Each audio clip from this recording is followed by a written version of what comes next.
When making an etching, you have to prepare the surface of your plate, as plates can have scratches on.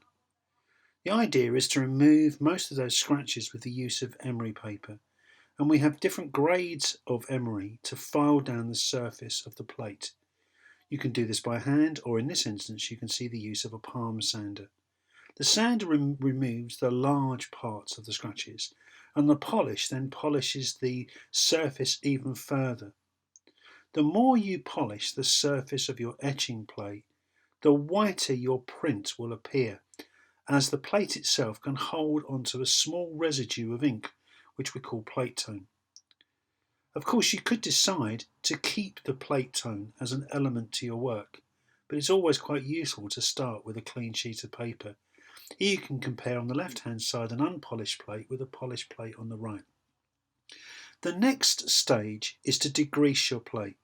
This makes sure that the ground will stick properly to the plate. If you pour water over the polished plate, you can see the way in which the water pools on the surface. That tells you there's an element of grease on the surface. So the combination of whiting and degreaser brushed into the surface, cleaning the surface of the plate, will strip the plate of grease. It's important to check the progress of your image, as sometimes the edges of your plate can still hold on to grease. So the best way of checking that is to check it with the water. If there is a continuous clear film of water with no broken edges, that tells you that the plate is thoroughly degreased.